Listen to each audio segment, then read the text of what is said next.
Hi, Dr. McDougall. How are you doing? Oh, pretty darn good. Thank you so much for your work. I love your messages. I've been listening to your lectures on Chef AJ's channel. And for the last year, I've tried eating more potatoes and I've lost 20 pounds. Oh, good. Congratulations. Thank you. Yeah, I've been a vegan for 22 years, but was more of a junk food vegan. Um, my question for you is, do you have any patients? This is actually, I'm asking the question for my mother. She is a vegetarian and is 75 years old. And I was wondering if, do you have any patients who have reversed their macular degeneration? No, I don't think so, but I've never studied it. But I can tell you this, macular degeneration is the most common cause of blindness in older people. And it's due to primarily to a circulation problem to the macula. You get low blood supply to the acute seen part of the eye, which is called the macula. And the other thing may be a dietary deficiency. They sell you supplements for your macula containing lutein. Lutein is very high in potatoes. So maybe you're not eating enough potatoes to contribute to the macular degeneration also. But this is permanent blindness. And I would expect it to be reversed. However, work done by investigators reported by Nathan Pritikin, which you can read on my website. I have the scientific studies, and nobody else has them. Nobody else has them, of Walter Kempner and Nathan Pritikin. And I got a hold of them in paperback, and I digitalized them, put them in a PDF file, and I put them on the website for you to read for free. The work of Walter Kempner and Nathan Pritikin. And in the research of Nathan Pritikin, his favorite studies, most important studies, he talks about changing to a high carbohydrate diet for airline pilots.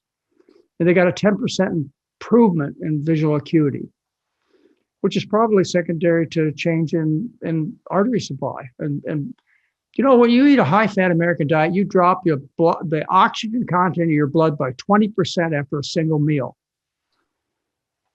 You cause the blood to sludge. You compromise the circulation all over the entire body, including the eyes.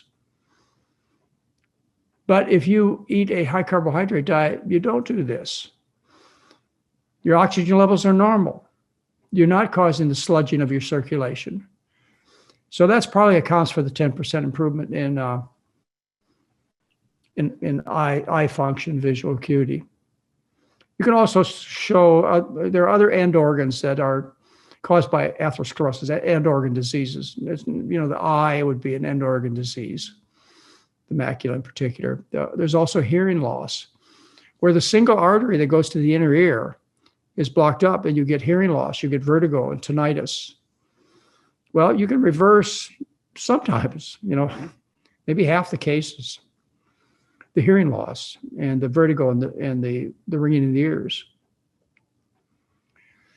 Heart disease, somewhere between 90 and 100% of the time, you stop the chest pain related to closed arteries. When you have intermittent claudication, where the arteries in the legs are plugged up with atherosclerosis, when you change to this kind of diet, your walking time improves starting at 5 days. And you can walk further and faster days after that, weeks after that. So even though you have damage to the circulation throughout the body, and there are 60,000 miles of blood vessels in the body, and they're all diseased or healthy, depending on what you eat, and you correct the circulatory problems, that you can get some return of function. But unfortunately, a lot of this is very severe disease, and it's hard. It's harder. It takes longer to reverse, but it is reversible. Whether or not the end organ has been damaged to the point where it can't recover is another question. When you damage the eye and you have macular degeneration, that's probably scar tissue. You can't reverse that, or you have a heart attack and cause the muscle of the heart to become a scar. You can't reverse that. But you can, things that are getting insufficient circulation, and the result is as a decrease in function. You can do a lot with these as far as changing the diet. And how long does it take? Oh, somewhere between 4 and 7 days. I mean, good grief! You think of any miracle cure that'll start working in 4 to 7 days. You tell me about it. Well, that's what happens when you change your diet. As soon as you get your gut clear of the bad food, then the good things start happening. And it takes 4 to 7 days to clear the gut. Thank you for that. Next up will be Michael. Michael, I'm going to unmute you if you could ask your question.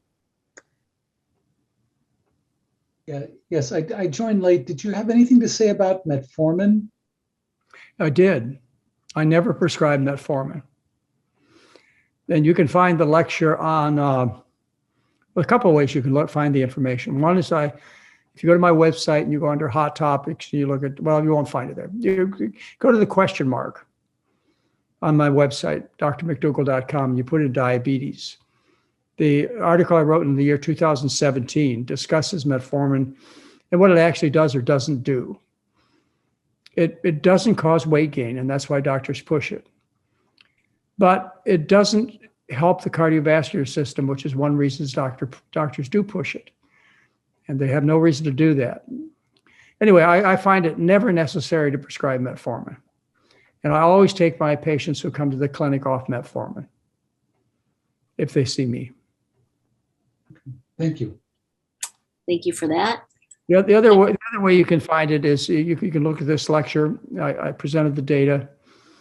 Later on, this lecture will be up on YouTube. And there are also other lectures. You look at my lecture on diabetes, like on the McDougall channel on YouTube, and you'll find the lecture, and you'll find the research discussed there, and you can go look up the research yourself. Because I always present the citation about what I'm talking about, because I want you to. I want you to look up the papers. I want you to, because some of the things I say seem too good to believe. Well, if you think I'm exaggerating, then you deserve to look me up and to look up the basis of the information that I've come to the conclusions on. That's why I provide for you the studies. Look them up. I think you'll come away finding out I didn't exaggerate at all. It is as it is. Anyway, the website is a great resource for you at drmcdougall.com, and also YouTube. I've given many, many lectures, hundreds that are up there. Thank you for that. Next one up is Stephanie. I'm going to unmute you, Stephanie, if you could ask your question. Hi. I have a condition called PCOS that causes insulin resistance in the body. I'm not diabetic or pre-diabetic at this time, but I've noticed something kind of weird. Whenever I eat like starches, especially white potatoes, and even the low glycemic fruits, like the berries and stuff that are okay for people with insulin resistance, and like the green apples and stuff, I get reactions in my body. Like I get like tingly feelings in the hands and the feet, and I just don't feel well after eating those things. But I've seen a lot of the doctors in this conference recommend those foods for people who are insulin resistant or pre-diabetic or whatever. So I was just wondering if you could speak to that, or if you've ever seen anybody that gets reactions from starches and sugars and stuff, and what I could do. The answer is no. It's because starch is the diet for the human being. There are only 3 things that there are no negative effects to. Only 3 things. Sunshine has negative effects, and exercise has negative effects. But the 3 things that don't have negative effects are clean air, clean water, and clean food. So I believe that I'm serving my patients clean food. But you have to understand that if you're checking your blood sugar after you eat, it goes up. It's supposed to go up. But if you look at the long-term results, what happens is things start working well and the diabetes goes away. How often does it go away with type 2 diabetics? 100% of the time. So I As far as other people recommending things, I told you how to test it. If what they're doing for you isn't going to kill you immediately, if you can afford the time and the money and the effort, the inconvenience to give it a test, then give it a test.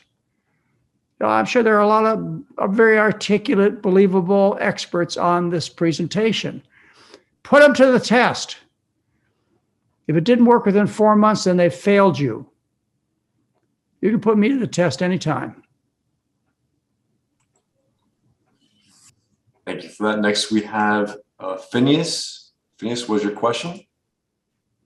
Is sprouting necessary or helpful? And what about wheatgrass? Thank you.